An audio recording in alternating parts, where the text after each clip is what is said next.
Hi, this is Dave from Uriah Heep here at the Rosemont Theatre in Chicago. We're about halfway through a big US tour with Judas Priest. It's a great place. I'm just going to show you a little bit about my gear here. First of all, I'm using Warwick basses, great company from Germany. This is a Warwick Streamer. I'll show you. It's got I'm left-handed, by the way, so Warwick make me these great basses. Being left-handed can be a pain, but Warwick actually make me whatever I need. This is a Warwick Streamer bass, slight modification. The normal Streamer will have a P and a J, but this has got two precision pickups. Sounds really full and fat. This is a nice white stain, maple body. Warwick Streamer bass. I normally play, these pickups are really quite powerful, so I normally have them about, this is volume, this is a pickup blend. I have them about in between, so you get a blend of the two pickups. It's quite a powerful preamp, so you can also use it passive as well. If you just pull that up and it goes into like a normal Fender bass style, push it down and you get the full power of the MEC electronics in there. So it's active passive bass. It's got nice inlays, as you can see here. It's like a yin yang style. Hipshot D tuner on the back, which I use quite a lot. We do quite a lot of songs in a drop D. Straps. This is River straps, made in Ecuador. A great guy called William. He makes the straps for me with the logo here, UH. Really nice quality straps, nice and thick and quite wide, because these basses are pretty heavy, so it just spreads the weight a bit and maybe prevents a few back problems. So really great straps, so I highly recommend River straps. I'm using Rotor Sound strings. This is 45 to 105. Great company, Rotor Sound. They've been supplying us for years, and they really grip your fingers. I think they're the best strings you can buy and the best sounding strings. It also has a secret switch here, and every time I turn this on, you know, everyone goes wow, because it's got these cool lights. It looks really good from a distance. It looks great on pictures, and it's also useful because if you're rocking out and then there's like a blackout, it lights up your fret markers. So it's really quite useful as well. So it's not just for posers, although I am a poser with this. So that's it, Warwick Streamer. I also have a similar one as a backup.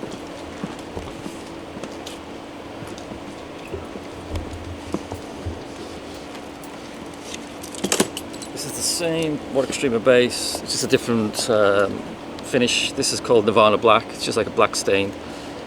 All the same configuration. It doesn't have the lights, but if anything happens to that bass, I go straight to this one. Sounds identical, so it doesn't give problems for the Angus R front of house guy. So it keeps everything nice and consistent, just to switch quickly. Just back to straps. People ask me about this one. It's quite familiar because it's actually a John Entwistle from The Who. He had this design, and there was a strap company called Red Monkey, and they made this strap for me. It's a really cool strap. Yeah, it's kind of stands out. It's like a skeletal arm. So it looks pretty rock and roll, and I suppose it's my tribute to the great John Entwistle. So that's that, I think. This is my third Warwick I have on tour. I have three basses out here. This is a nice finish. It's quite unusual. It's like a purple stain, and this kind of black burst is called thread burst. It's a Warwick Streamer, the same. Only difference is that I went for the conventional pickup EMGs, which are great pickups. I've got EMGs in most of my basses. This is kind of the conventional style. It also has the LEDs in purple, so it looks pretty cool. I just got this bass, so I'd like to thank Hans-Peter Wilfer and Marcus Spangler of Warwick for making me these great basses. They sent this out to me just before the tour started, so I've had this bass literally about a month. I'll show you. I put some tape on the back because I didn't want it to get scratched. But it's a really nice bass. It's a slightly different. It's still maple body, but this one's a maple neck. The other ones are Wenge necks. Hipshot Deacher on the back as usual. This is an ebony fretboard, nickel silver frets, and these nice kind of, they're called spirit inlays, little S there. Sounds great.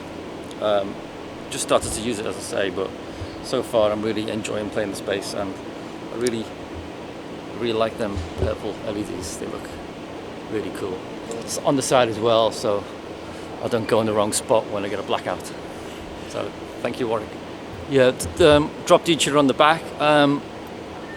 We tune in standard pitch, but normally if I've got the opportunity to drop it down, because in our band it's like we have a Hammond organ, heavy guitars, you know, so a lot of times I'll drop it down just to get that groove and just to build on that sound.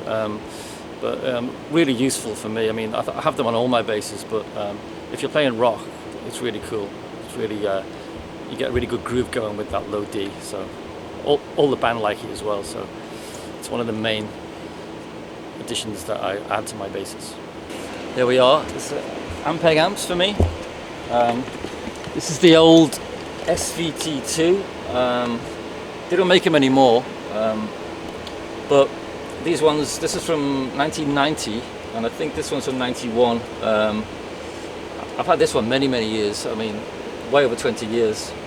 And then Brian West, my tech, he managed to find me an identical one on eBay. So we got quite lucky, because we really like them because they're rack mount, they're really powerful, they're rack mount, so when we're traveling it's easy to move around. Great amps. You've got headroom forever. Ampeg have been really kind to us. Dino at Ampeg, they always support us on the road. This is my main rig on the road, and sometimes we'll play shows around the world where we can't take our own equipment, but Ampeg have always supplied me with amps and cabs anywhere in the world, which really helps the consistency of the sound, and I always know where I am. If we've got the Ampeg, we're happy, because we know it can cover every eventuality, volume, tone, it's all in one place, so it's great. A lot of time it will depend on the room. My tech, Brian, he will come in and have a listen to the room. It's kind of the normal sort of smiley face that most people have on the graphics. Again, kind of in the middle, we keep everything sort of in the middle. Again, it will depend on the room.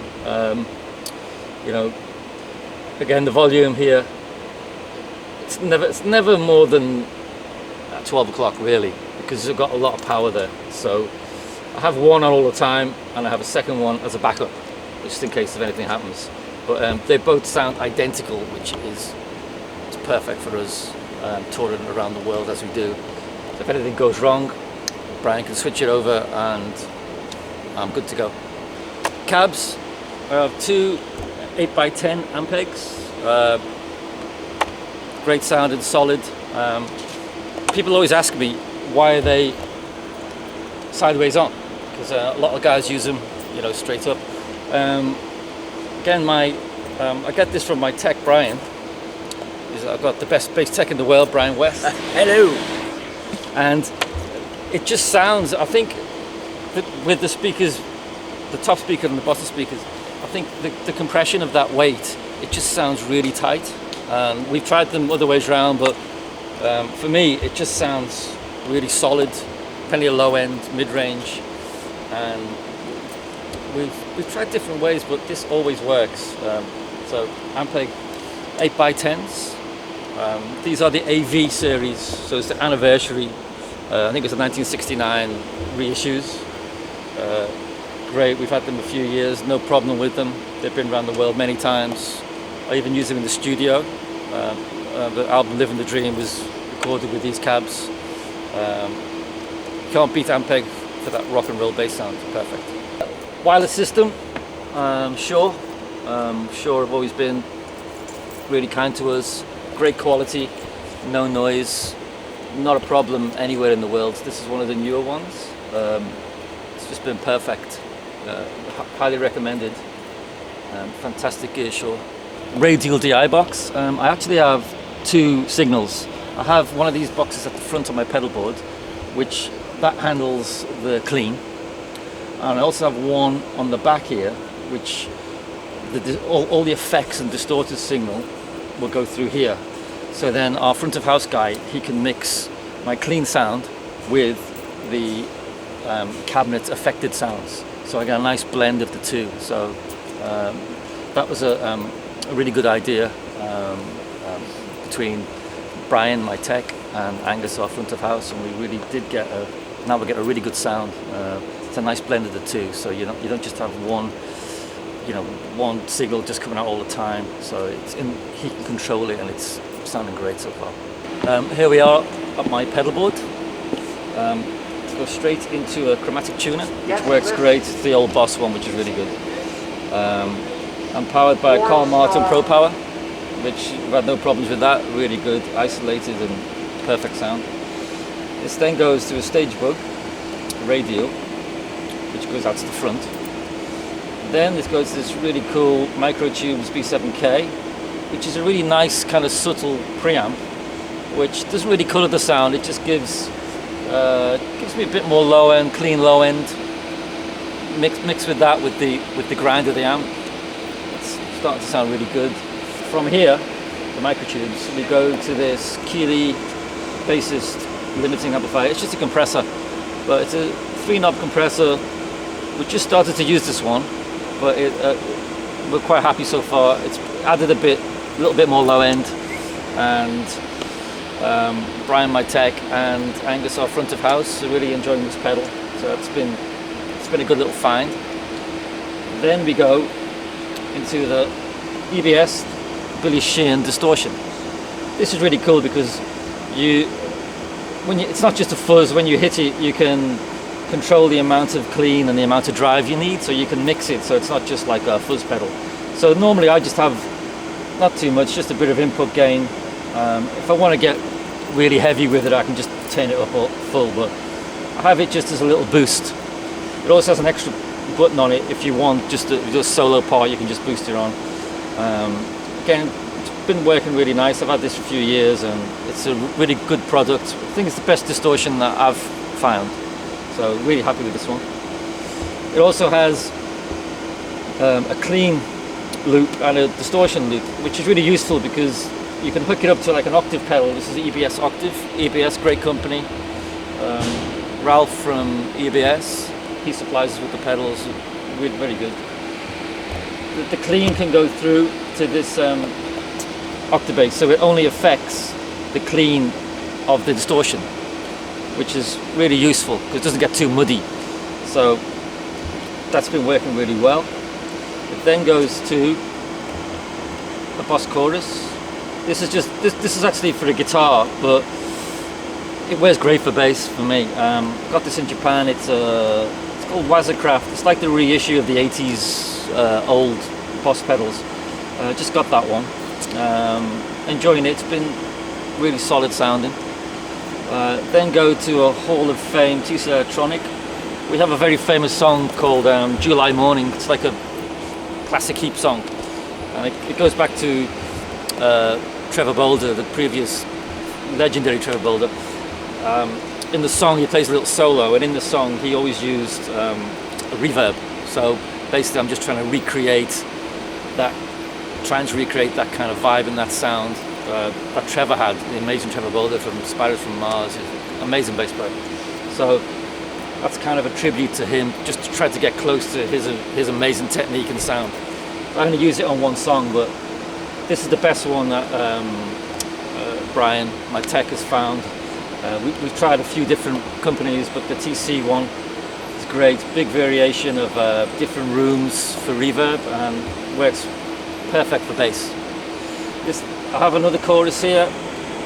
I haven't really decided which one I like, so I just left that on so I can just switch it over. But TC Electronic Corona chorus, it's for a guitar, but it's really controllable, really clean, and an amazing chorus for guitar or bass. So I'll just have that, and sometimes, either the same settings, but I can just choose. So that's my pedal board. So this is Davey from Uriah Heep. here at the Rosemont Theatre in Chicago with Judas Priest. It's going to be a great night tonight. I'd like to thank Warwick, Ampeg, River Straps, One Star Clothing, my tech Brian. Just like to check the website. Everything there, uriahheep.com, for all our upcoming tours, news. 50th anniversary coming up next year. Thanks a lot, and I'll see you soon.